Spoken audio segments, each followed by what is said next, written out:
In the third year of our marriage, Ethan's first love returned, and he began to gradually distance himself from me, even developing a sense of aversion. He posted a Facebook status visible to only one person: "As long as you take the first step, I can give up everything for you." The date was the day he confessed his feelings to me. He brought his first love into our shared Facebook, spending millions just to make her smile. I became a complete joke in our circle. Later, I went to the bar to find him, and he impatiently threw the divorce agreement in my face, pinching the bridge of his nose. "If it weren't for you meddling, Serena wouldn't have gone abroad." At the class reunion, they invited a special person, Ethan's first love, Serena. Looking at the once dazzling school beauty Serena in a faded blue dress, her fingers nervously clenched into a fist. Suddenly, a sneer erupted from the crowd. "TSK, isn't that our high school's big beauty? I heard you went abroad to marry a rich husband, but it seems you're not doing so well now." The speaker is Serena's secret admirer, who was mocked for pursuing Serena, being told that a toad wants to eat a swan. Nowadays, seeing someone you like living a life worse than yours makes it hard not to want to make things difficult for them. The nature of a scumbag. Upon hearing this, Serena's delicate little face turned bright red, and tears shimmered in her eyes, making her look pitiful. Just as I was about to go see what was happening, someone beside me was quicker and stepped in front of Serena, their face dark and somewhat terrifying. "Ryan, when will you have a say here?" "Ethan, let me explain." "Get lost, I don't want to hear it." Ryan gritted his teeth, ultimately not daring to confront Ethan, muttering a curse under his breath and leaving in anger. I watched as Ethan took out a handkerchief from his pocket and carefully wiped the tears from Serena's eyes. The tenderness in his eyes is something I have never seen before. After dating Ethan for 5 years and being married for 3, I always thought he was a naturally indifferent person, not good at expressing his feelings. Now it seems it was simply because he didn't love me enough. It wasn't until my best friend nudged my arm that I snapped back to reality from the glaring scene I had just witnessed. "Does your guy seem quite familiar with Serena? Do they know each other?" I don't know." I forced a smile, shaking my head as I swallowed the bitterness rising in my heart. Ethan seemed to just notice me standing there in a daze. He walked over to me quickly, a bit awkwardly, wanting to take my hand, but I subtly avoided it. "Elaine, just now. I only went up because I saw her being bullied." No need to explain, I believe you." I smiled gently and reached out to straighten his slightly messy suit. Yet, I couldn't help but smile self-deprecatingly. Originally, Ethan didn't want to come to this gathering, saying he had an important meeting to attend. When he heard Serena's name, he postponed the meeting and, for once, gently wrapped his arms around my waist. "Honey, I'm going to this gathering too." I couldn't help but tease him. "Didn't you say you disliked such occasions the most?" At that time Ethan didn't say anything. Looking back now, he probably wanted to see some old friends. Ethan and I sat together, and the man beside us had prominent veins on the hand gripping his wine glass. Seeing my gaze linger on him, Ethan absent-mindedly lowered his eyes and took a sip from his glass. "Ethan, thank you for earlier. If it weren't for you, I wouldn't know what to do." Serena's voice, tinged with tears, instantly quieted the noisy atmosphere. All eyes were on the three of us. I calmly watched this scene unfold. Ethan tightened his grip on the glass, feeling somewhat uncomfortable under Serena's moist gaze. "You're welcome. I would help anyone in the same situation." Polite yet distant. If it weren't for the hint of infatuation I saw in his eyes, I would have thought he was simply eager to help. "I didn't expect you were already married." What if what? Ethan tightened his grip on my hand, as if he were about to crush my bones, and nervously asked aloud. "Do you still remember the love letter I wrote you back then?" "What love letter?" Looking at Ethan's bewildered expression, Serena forced a smile, her eyes suddenly reddening as she lowered her head in a somewhat desolate manner. "Forget it, you must not like me, otherwise, how could you not know that I wrote you a love letter?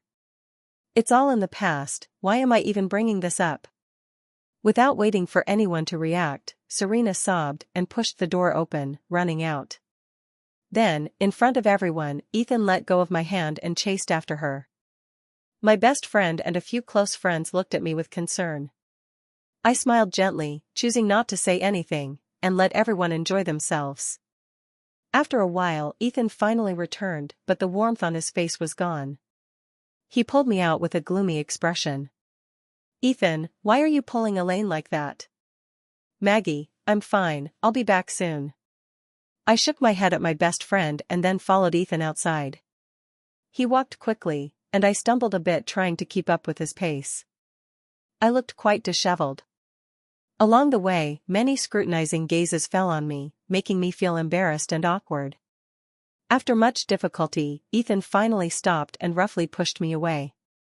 His hand gripped my chin tightly as he questioned me sharply. "Elaine, did you hide Serena's love letter back then?"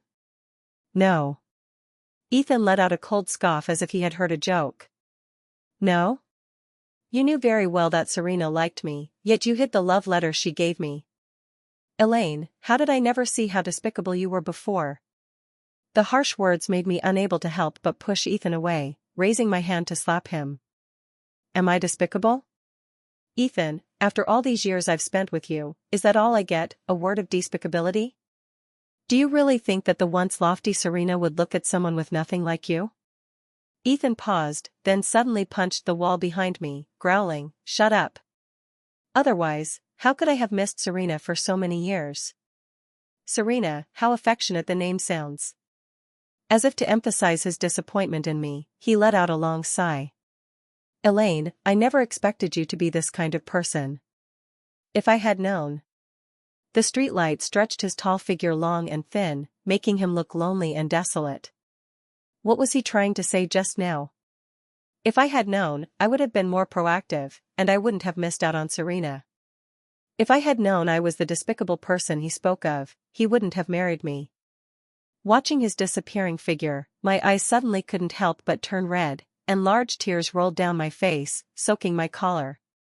Late at night, I waited until deep into the night, and Ethan finally returned under the moonlight, reeking of a strong smell of alcohol. I haven't seen Ethan so lost and disheveled in a long time. I still remember the last time he drank, it was because of our wedding.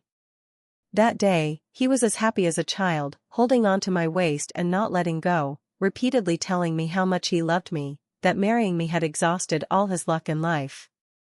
Now, my husband has made himself so miserable because of another woman. When he saw me, Ethan was first taken aback, then he scoffed disdainfully, ignoring the bitterness in his heart. I looked at him calmly and explained, "I really don't know about Serena writing you love letters, and what? And even if she really did write you one, Ethan, wasn't it you who asked me to help you deal with that so-called garbage?" Back in high school, Ethan came from a good family, was handsome, and was the prince charming in the hearts of many girls. The love letters addressed to him could almost fill a box. However, at that time, Ethan was completely absorbed in his studies and had no interest in dating at all. So, he would impatiently stuff those letters filled with girls' affections into my arms. "Elaine, help me get rid of this trash, I don't want to see it anymore. Because of this, I've become the target of the class, and no one wants to be friends with me." Ethan stood frozen in place, his expression even more desolate. I knew he had taken it in.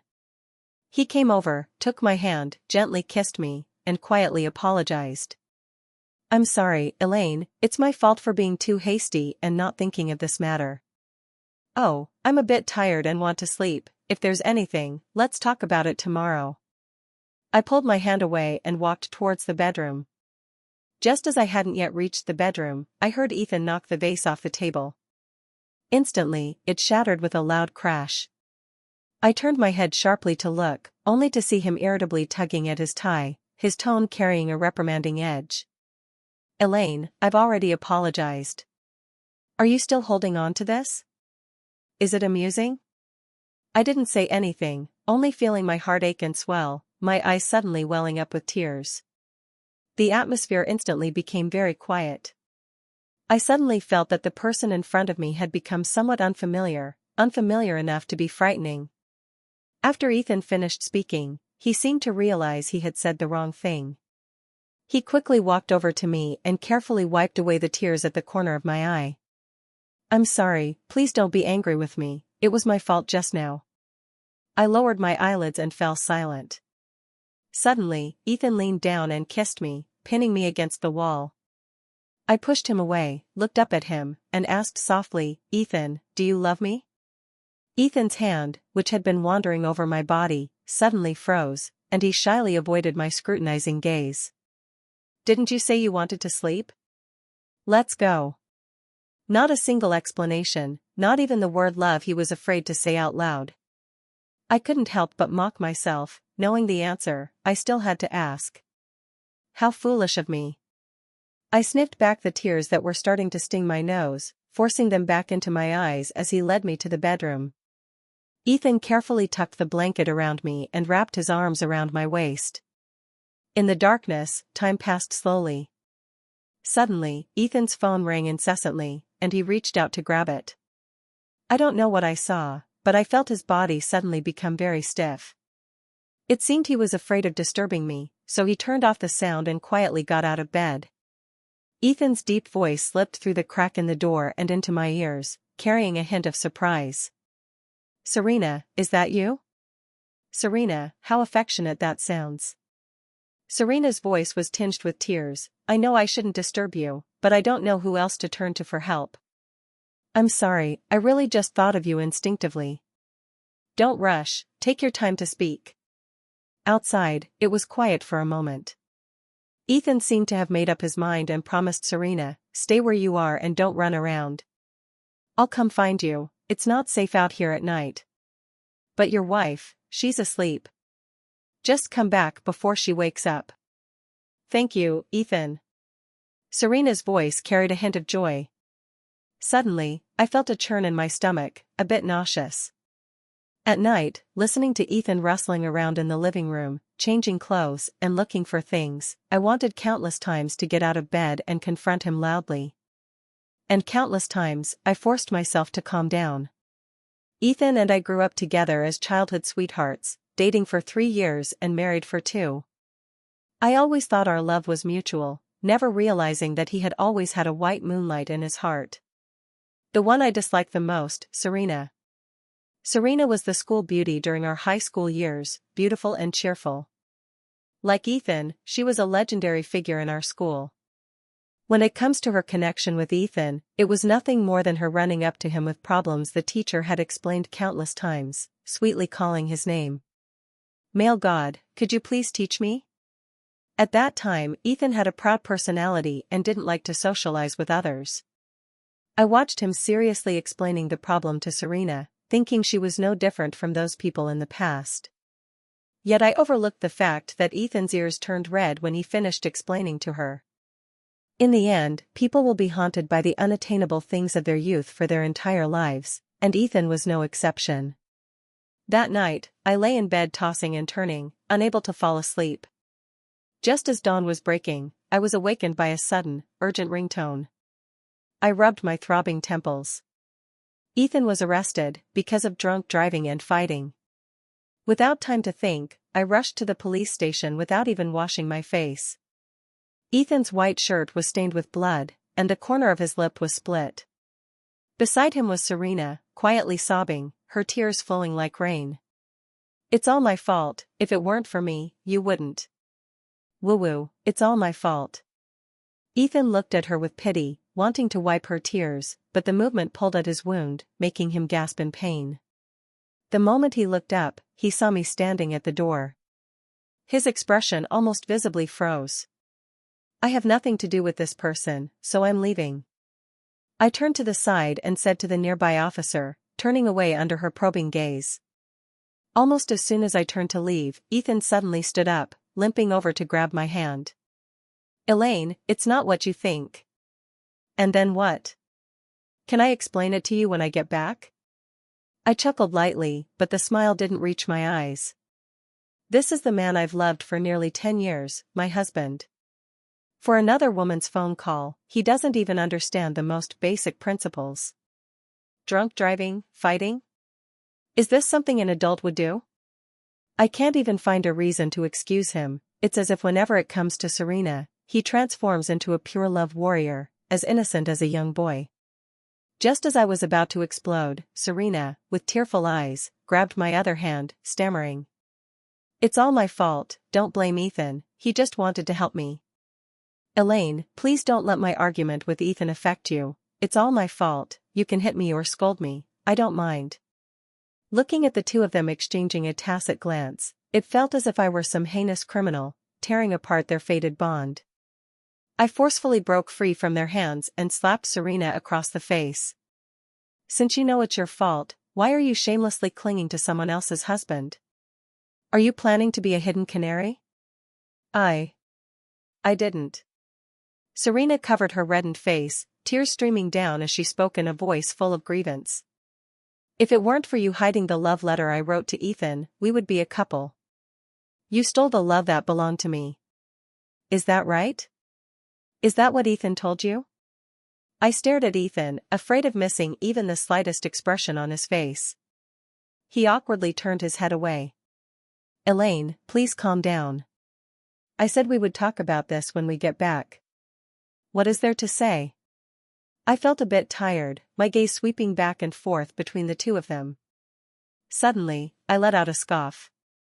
One thought I was hiding a love letter, and the other thought she really loved her. How ironic. Speaking of that love letter, my thoughts inevitably drift back to high school. That day, Serena arrogantly shoved the love letter into my arms. I looked at the pink love letter, and although I felt uneasy, I thought it was necessary to show it to Ethan. After all, it was meant for him, and I had no right to handle it. On my way to find Ethan, as I passed a stairway, I heard Serena's contemptuous voice. "Ha ha ha, I gave the love letter to that nerd, pay up, pay up. It has to be you, Shin the school beauty." I heard someone ask a question. "Serena, aren't you afraid that Ethan will see and then agree to be with you?" "Ha, if he really wants to be with me, I wouldn't mind pulling the cold, abstinent male god down from his pedestal." The harsh tone of sarcasm made me instinctively crumple that love letter a bit. But in the end, I still didn't throw it away, I just placed it at the very bottom.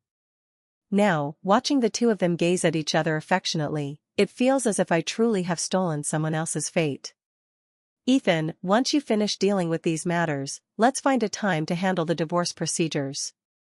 I pushed past Ethan and quickly walked out of the police station. Staying even a second longer made me feel sick. Ethan wanted to chase after me, but when he saw Serena fall, he hesitated for a second and then ran towards her. It felt as if a piece was missing from his heart, heavy and suffocating. That night, Ethan didn't come back, and I had no idea what he was thinking. Since he liked Serena, after the divorce, he could be with her openly. Forget it, when he figures things out, we can have a proper talk about this.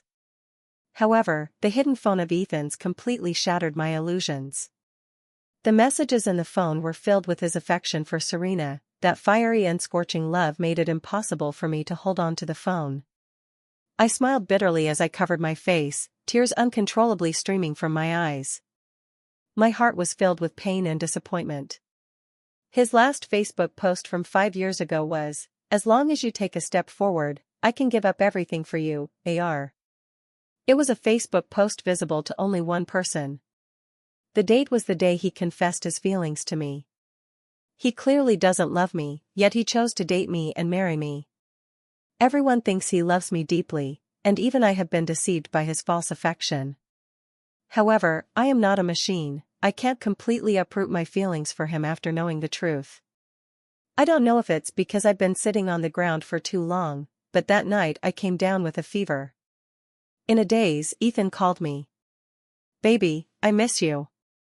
Baby, why didn't you wait for me? Can you come pick me up and take me home? Baby?" Ever since Serena came back, Ethan hasn't called me that in a long time. I thought I had warmed his cold heart. My nose suddenly felt a sting, and I was about to tell him to wait for me to pick him up and take him home. The next second, I heard a sweet, sticky female voice beside him. "Ethan, are you okay? I told you not to drink so much, your stomach will be upset later." Our Ethan is truly a romantic, Serena, you have no idea. Ever since you left, Ethan has been like a lost soul. It's just a pity, if only back then. The one speaking was Ethan's brother, our mutual friend. My breath seemed to freeze, and a dense pain surged in my heart. It turns out that everyone knew he liked Serena, while I, like a fool, was kept in the dark and became his backup option. The next day, I prepared the divorce agreement and went to Ethan's company. When he saw me, Ethan's assistant had a hesitant look, clearly wanting to say something. Just say it. Madam, I don't know if I should tell you this, but recently the company's cash flow has been very frequent. I interrupted her. Show me the recent account statements. She let out a sigh of relief, carefully observing my expression as she handed it to me. I glanced at the recent outflow of funds, almost all of which had been directly transferred from the finance department to Ethan's account. All the money flowed to a common place, all for various high-end occasions. The assistant also sent me some videos. In the videos, Ethan generously filmed a necklace worth tens of millions for Serena. The two of them frequented various high-end venues. The more I watched, the heavier my heart felt.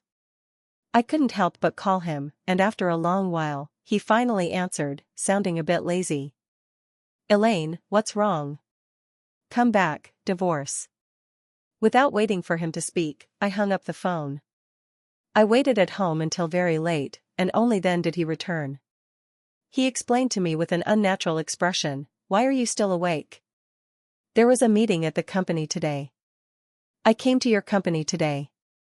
I scoffed sarcastically. Ethan's smile suddenly froze on his face. I couldn't be bothered to respond and directly threw the divorce agreement in front of him. Divorce me, you can marry your white moonlight. He jumped up like a cat whose tail had been stepped on. He tore the divorce agreement to shreds. Divorce? Don't even think about it. In Ethan's dictionary, there are no two words for divorce, only widowhood. I stared blankly at him, trying to see a trace of regret on his face. Unfortunately, there was none. Seeing me silent, he held me in his arms and softened his voice. Serena had just returned to the country and didn't have many friends, so I took extra care of her. I shook my head. Don't talk to me about this, I don't want to hear it. Ethan ruffled my hair and sighed. Elaine, be a little obedient. Once I help her find a place to live, I will cut off all ties with him, okay? His words completely broke my emotional restraint, and I cried as I looked at him. Ethan, if you don't love me, why did you confess to me? Why did you want to marry me? Now I am willing to let you go, so please just leave me alone, okay? I'm begging you. He didn't say anything, just held me tightly in his arms, and I didn't struggle. The two of us stood there silently confronting each other.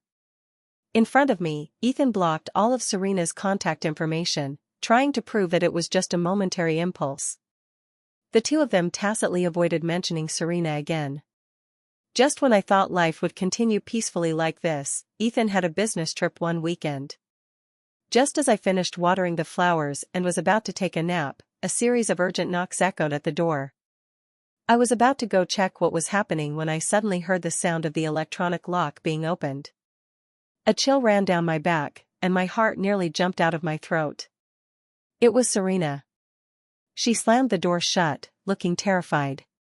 I looked at her in surprise. Why are you here? How did you know the password to my house? It seemed she hadn't expected me to be home. Serena looked a bit flustered, biting her lip and stammering. I'm sorry, I thought Ethan was home, and he told me the password. He said, as long as I had nowhere to go, I could come find him. I felt a wave of dizziness, leaning against the dining table, and coldly stared at her. Get out.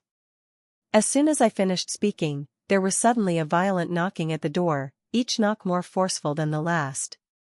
Accompanied by curses, it was a man's voice. He kicked and pounded on the door outside, cursing and swearing. Serena, you bitch, you tricked me out of my money and now you want to dump me? Not a chance. You better not hide in some other man's house. Get out here, you coward. The roar startled Serena, making her shiver. I didn't want to get into trouble, so I picked up my phone to call the property management. But before the call could connect, Serena suddenly twisted the doorknob and forcefully pushed me out.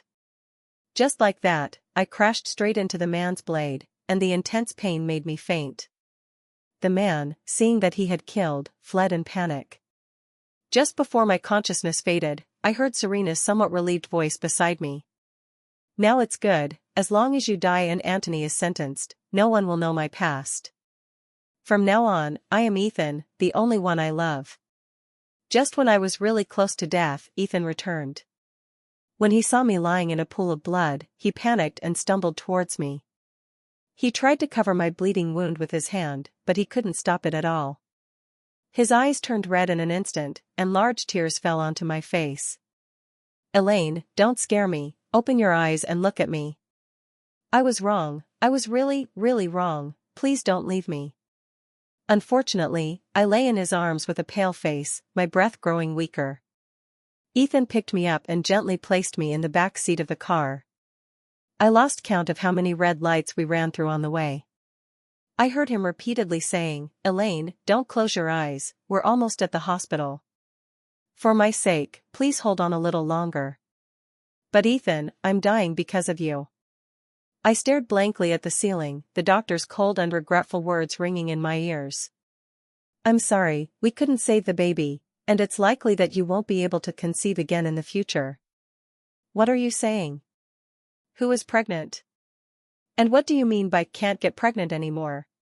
Ethan grabbed the doctor's collar like a madman, his crimson eyes glaring fiercely at the doctor.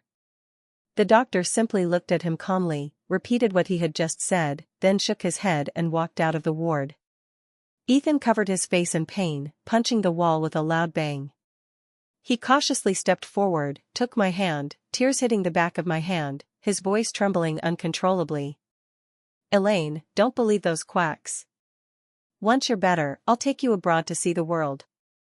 Elaine, please don't look at me like that, I'm begging you. I regret it. I thought Serena was special, but when you wanted to divorce me, I truly panicked. I was wrong. She's no different from those women who love my money. I finally realized that the only person I've always loved is you, and I can't stand the thought of you leaving me." I forced myself to stand up, my gaze coldly fixed on him. "Get lost, I don't want to see you right now. Ethan, you make me feel sick." His figure suddenly swayed, and his eyes slowly turned red. "Elaine, I know I'm a jerk, I'm not human, I really can't leave you. I really can't." "Say it again, get lost." His heartfelt confession made my stomach churn, feeling sick enough to vomit. How did we end up like this? Why did I lose my child, lose the right to be a mother? Isn't it because he told Serena the password to our home that I ended up in this situation? Now he says he still loves me, which really disgusts me. I wish I had never met this person. Ethan looked at me so affectionately, his eyes misting with tears. I looked at him with a mocking expression and sarcastically said, "Ethan, don't you have any idea why I've become like this? If you hadn't told that woman the password to our home, would I have lost my child?" He hung his head in frustration and suddenly slapped himself, his voice a bit hoarse. "I'm not human, I regret it, I was despicable and didn't know what was good for me. Elaine, can you forgive me?" Looking at the pain on his face, I laughed, and as I laughed, tears started to fall uncontrollably. "Divorce, as long as you divorce me, I will pretend that nothing ever happened." He hung his head, anxiously staring at his toes. "I'm sorry, aside from this, I will agree to anything else you ask. Put Serena in prison." He was stunned for a moment, looking up at me in confusion. "WH. What?" "My only request is to put Serena in jail." "Elaine."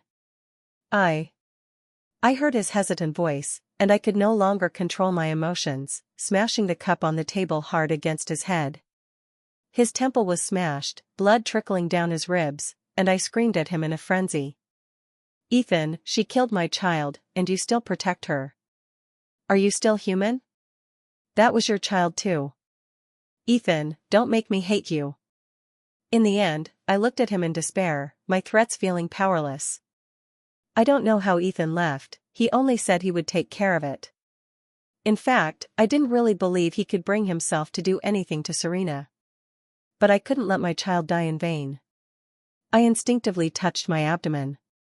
A small life had once been here. Unfortunately, I never heard him call me mom before losing him forever. Ever since I got hurt, Ethan has started to lower himself. No matter how much I mock him, he just smiles and says nothing. I think he must be crazy, something must have gone wrong in his head. The girl next door looked at me with envy. Sister, that's your husband, right? He's so considerate, always speaking softly to you, unlike mine.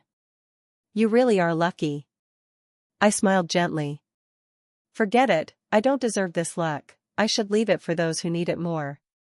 Ethan happened to come and bring me food, and even though I had thrown it into the trash countless times, he remained undeterred.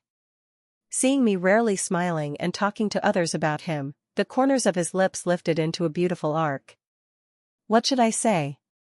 So happy. Just as I was saying that, my little sister envied me for having such a good husband. Having you is truly my blessing. My nonchalant expression and sarcastic tone instantly froze the smile on his face.